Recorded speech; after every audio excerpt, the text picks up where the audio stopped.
Қайырлы күн, құрметті көрермен. Бүгінгі Бірлік Хаус подкастына қош келдіңіздер. Бүгінгі біздің қонағымыз Құрмет ордені және Парасат орденінің иегері, Павлодар облысы Аналар кеңесі және Нұр ана әлемі қоғамдық бірлестігінің төрағасы Максилова Бақытжамал Шаханқызы.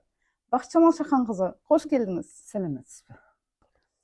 Сізге қояр сұрағымыз Аналар кеңесінің қызметі туралы айтып берсеңіз және мәдени әлеуметтік жобалармен таныстырып өтсеңіз. Жақсы.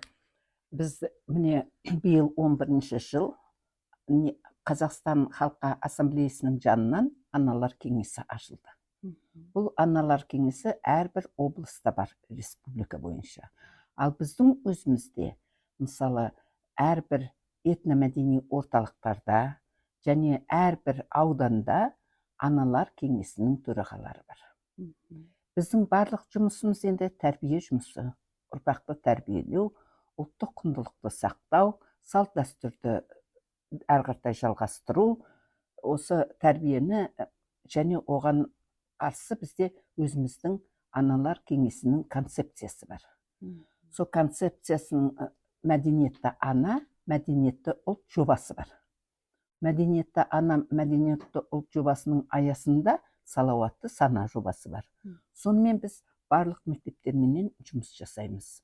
Бізге тек қана мектептің оқушылары емес, ата-аналармен де жұмыс жасаймыз. Себебі біздің салауатты сана жобасында 5 кесел. 5 кеселге қарсы тұру, оны қалай болдырмау, сонымен жұмыс жасау.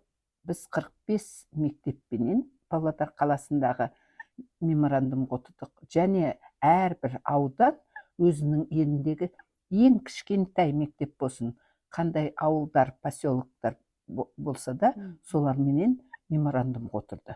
Біздің төрағаларымыз аудандағы өте пайдалы, ең бір жоғарғы сапада тәрбие жұмысын жасайды.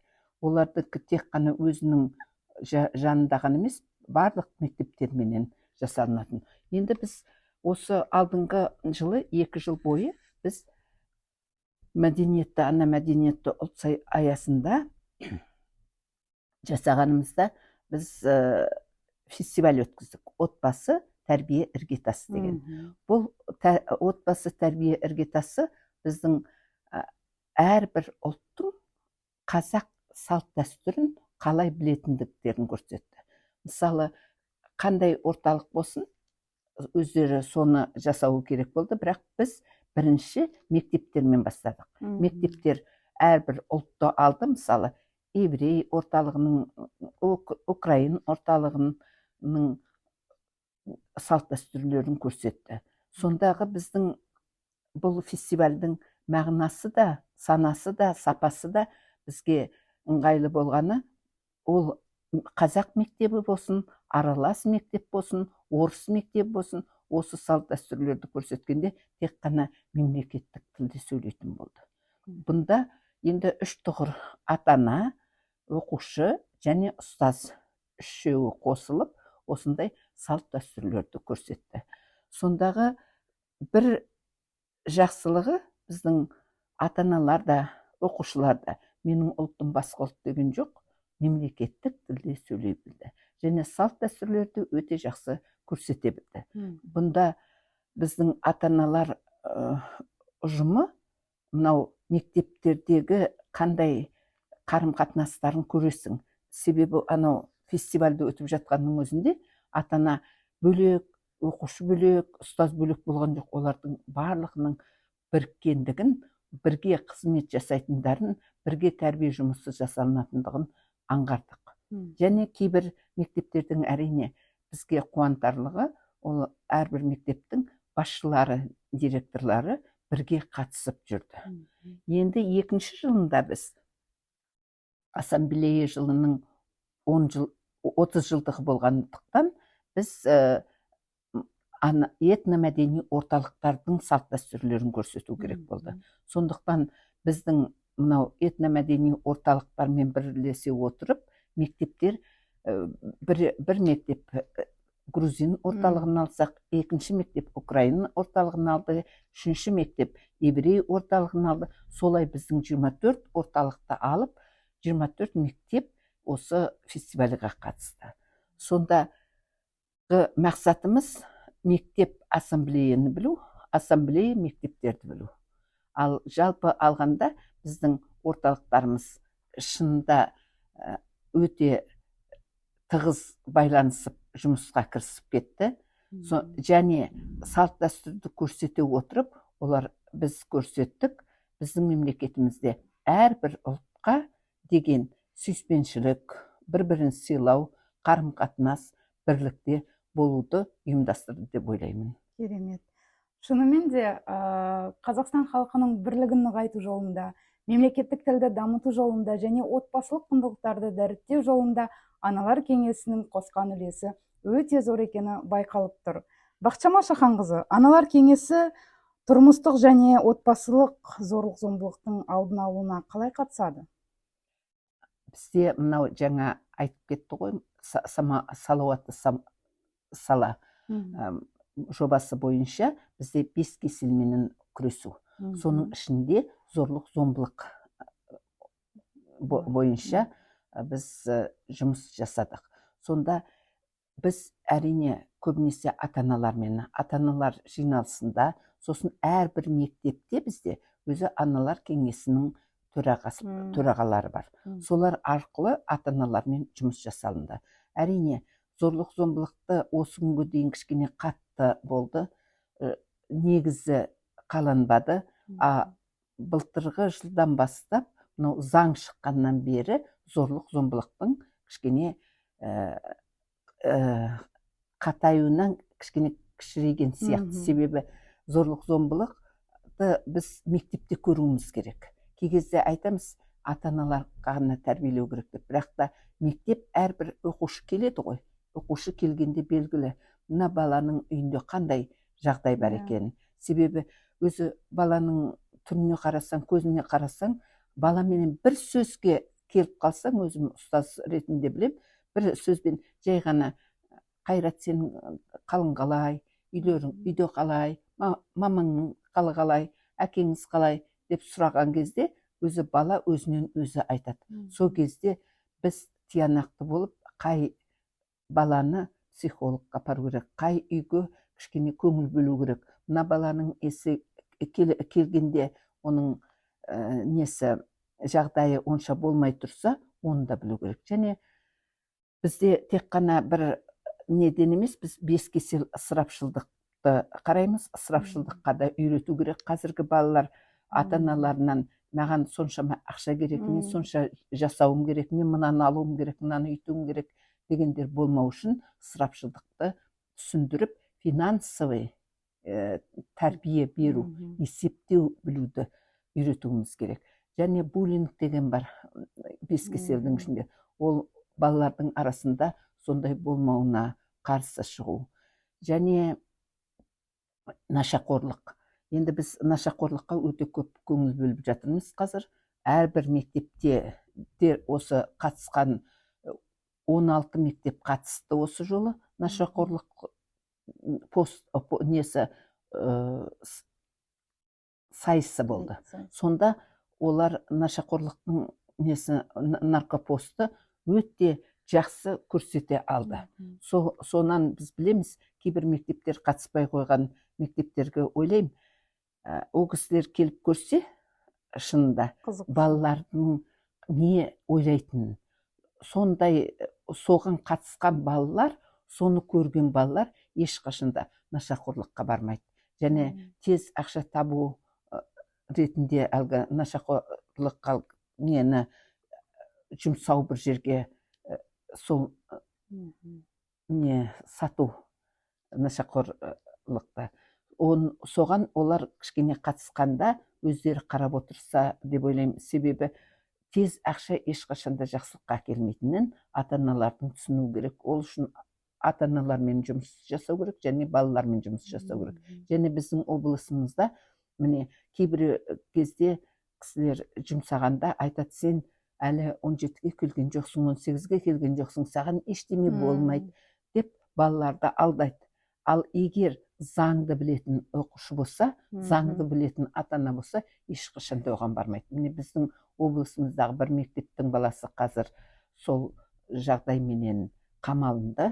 Енді соның маған ұнағаны, кейбіреу айтады, соны көрсетпеу керек, ол баланы неге көрсетеді? Ол бала өз еркіменен басқалар осындай жасамасыншы, мен онын да айтайыншы, осыны менің қателігімді басқа бала қайталамас екен деп жасап отыр. Соған да риза болуымыз керек. Себебі біз өзімізді ғана ойламауымыз керек, біз жан жағымызды қарап жүруіміз керек. Бұл да біздің оқушыларға берген бір тәрбиеміз. Және бұдан ата-аналар да тәрбие алу керек. Әрбір ісіміз, әрбір жасаған қимылымыз бұл тәрбие болу керек. Ең бастысы тәрбие жұмысында, енді Әл-Фараби атамыздың айтып кеткеніндей, ең бірінші білім бермей тәрбие бер дейді. Тәрбиесіз берілген білім пұл дейді. Сондықтан да әрбір мектептің қазіргі жұмысы да соған қарастырылған. Және біз де ата-аналардың былай ұлттық салт дәстүрімізді ұстай отырып, ұлттық құндылықтарды қалдыру, ұлттық құндылықтарды әрі қаратай жалғастыру.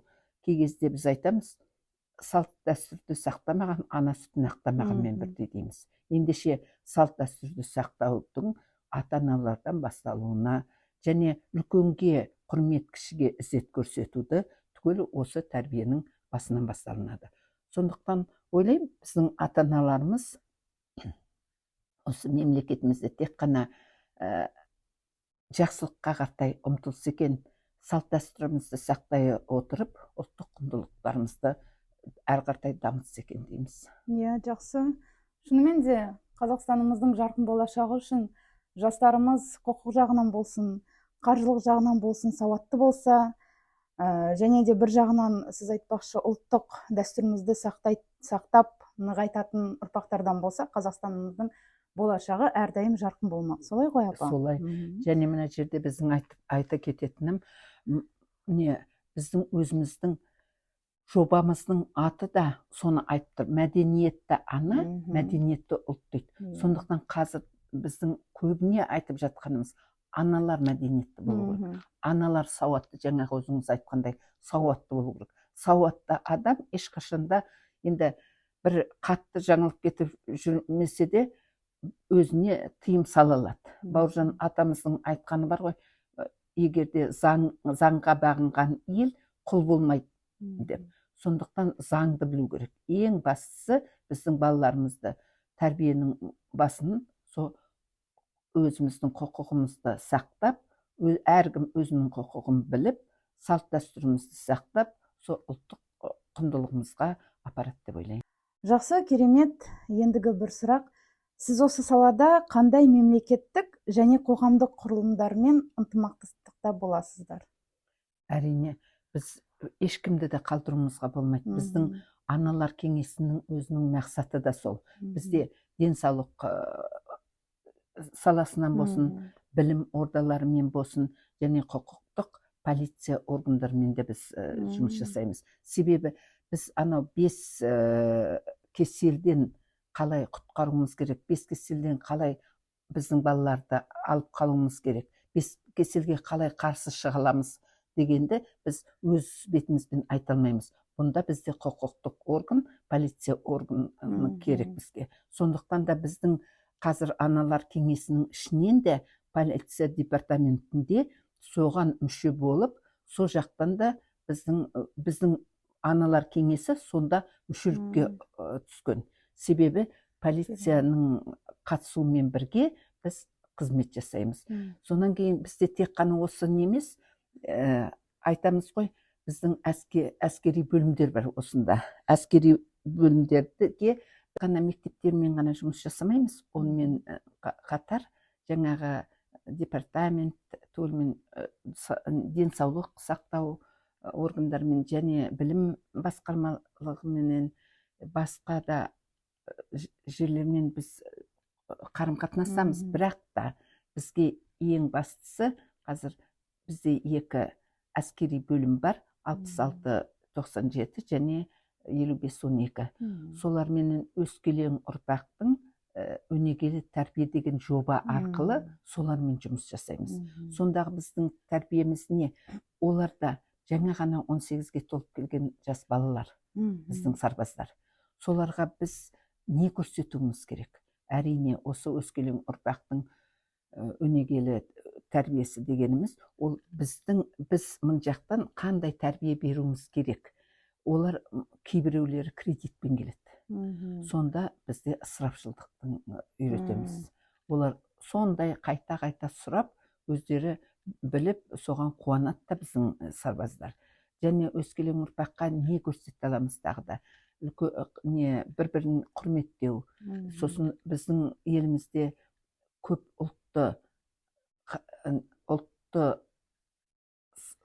болғандықтан біздің мемлекет, онда бір сарбаздардың бір корпусында бірнеше ұлттар болады. Сол ұлттармен бірігіп, бірлікте болуға шақырамыз. Тек қана қазақ ұлтын ғана сыйлайтын емес, біз қанша ұлт бар, сол ұлттарды сыйлауға шақырамыз. Және де біздің осы сарбаздардың ішінде өнерлі, өнегелі балалар келеді.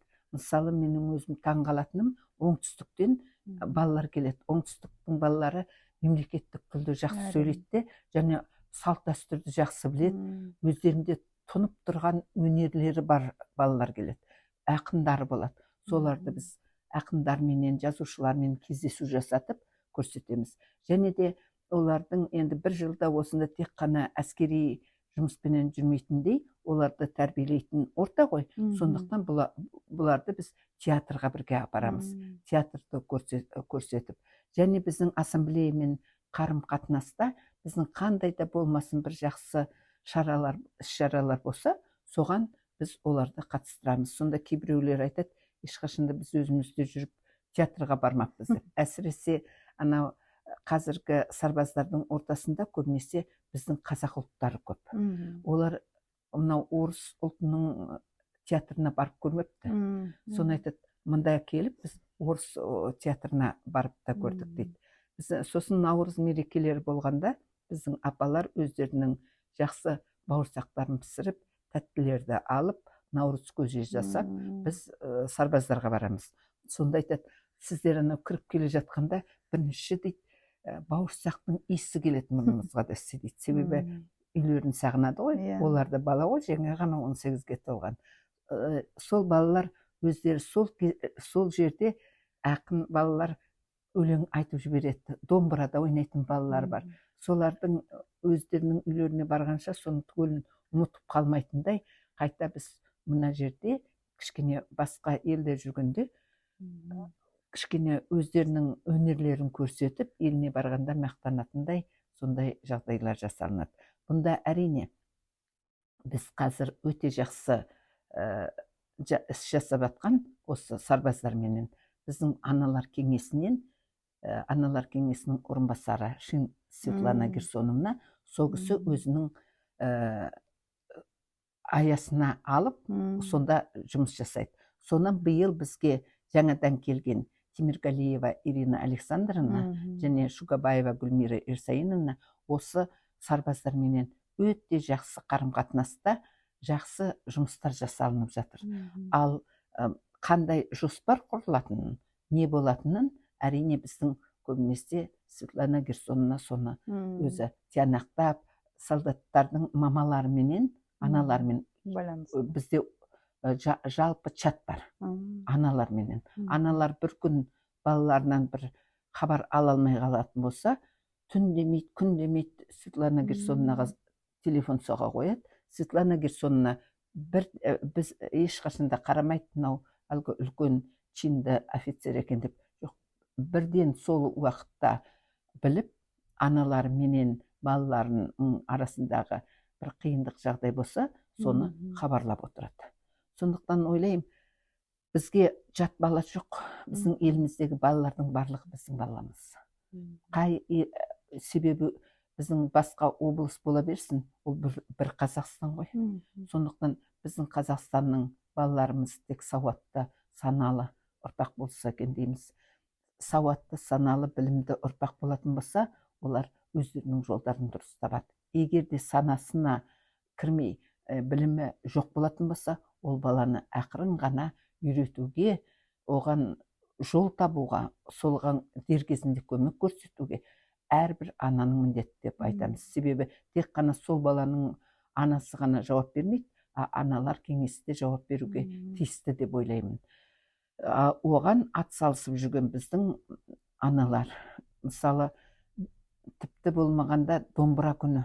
Домбыра деген енді қасиетті домбырамызды біз құрметтеуіміз керек қой. Сол күні біз мынау перинатальный центрге, сосын басқа да больницаларға барып, сол күнгі туған балаларды біз құттықтаймыз. Енді биылғы жылы біз былтыр ойымызға келіп, 16 бала ғой деймін, осы 16 балаға 16 домбыра сыйладық. Енді биыл осы домбыра күнінде ол балалар 1 жасқа келеді. Соны ойлап отырмыз, біз осы ассамблеяда өзіміздің жоспарымызға кіргіздік. Былтыр аналарының телефондарын алдық.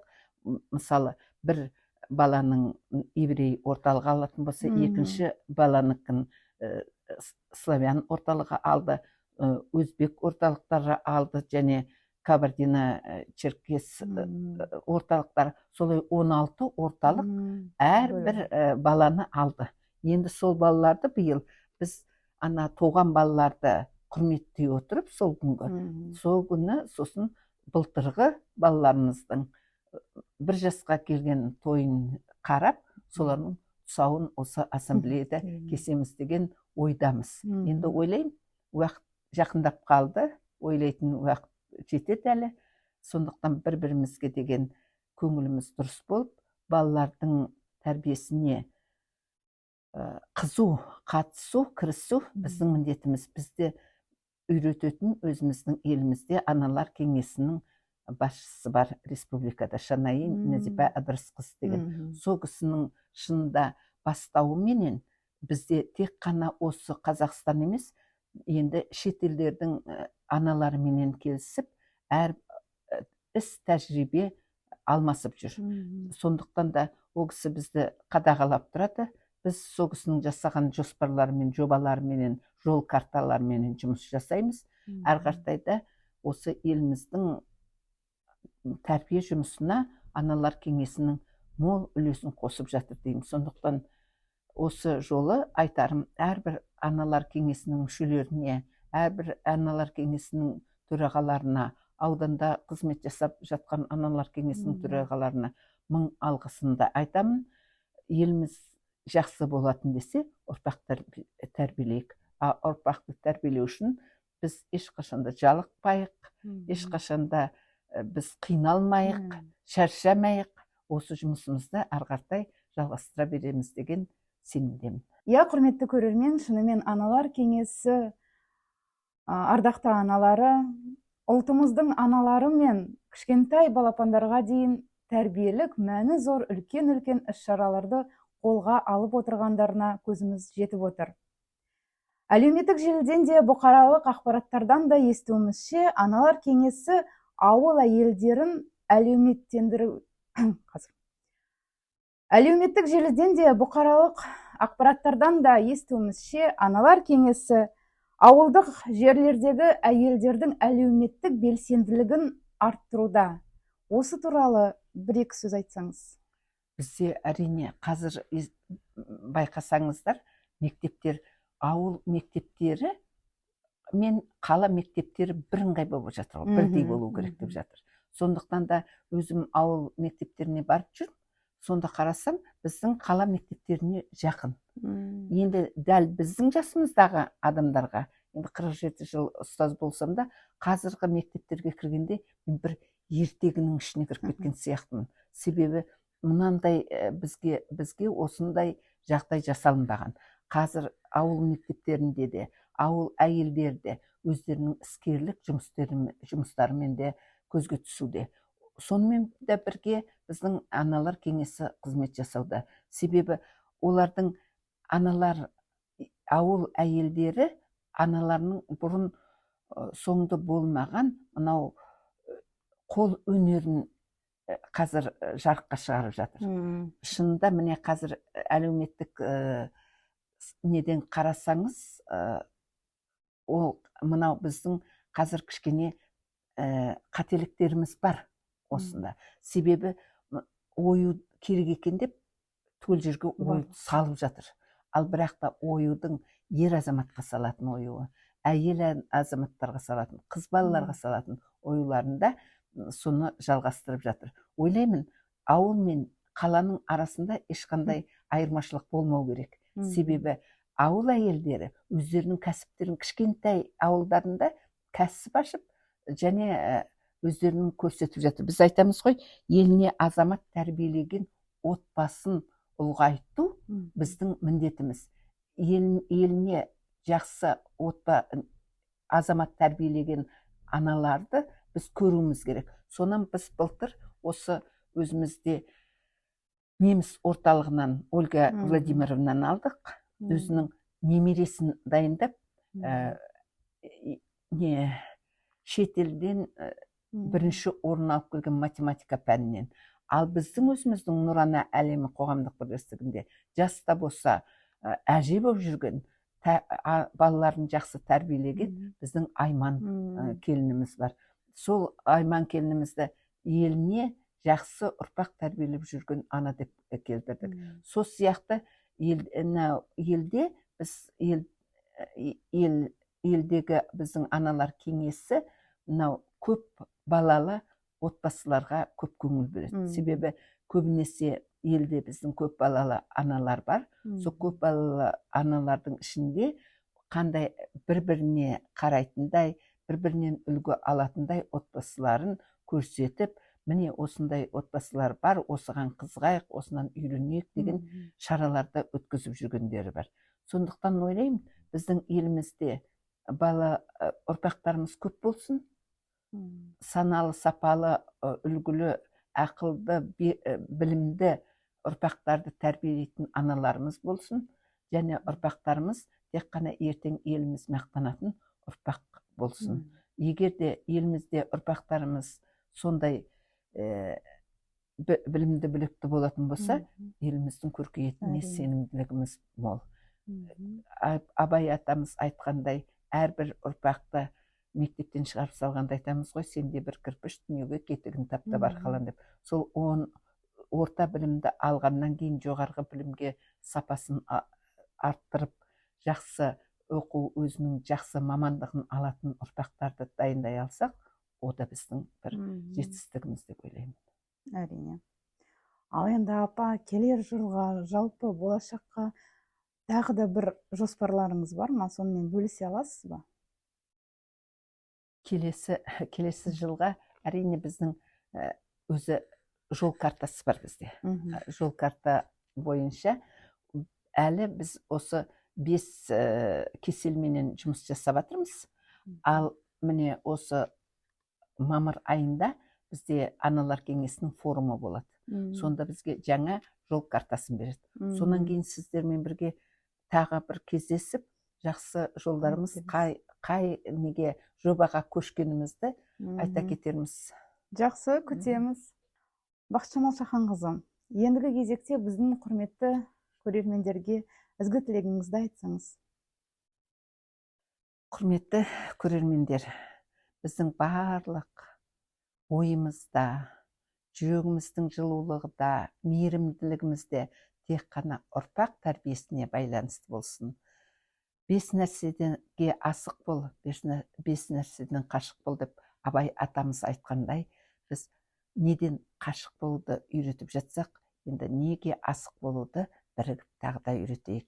Себебі біздің балаларымыз тек қана жақсылыққа қартай жол бастасын, елімнің мақтанышы боламын, елімнің өзім қызмет жасаймын, мен де бір өзімнің үлесімді қосамыз дейтін саналы, сапалы, бақытты, білімді, білікті балаларды тәрбиелейік. Рахмет. Құрметті Бақытжамал Шаханқызы, алтын уақытыңызды бөліп келгеніңіз үшін мыңда бір алғыс. Аналар кеңесінің керемет жобаларымен таныстырдыңыз. Еңбегіңіз елене берсін, Қазақстанымыздың болашағы жарқын болсын. Әмин. Қош, сау болыңыздар.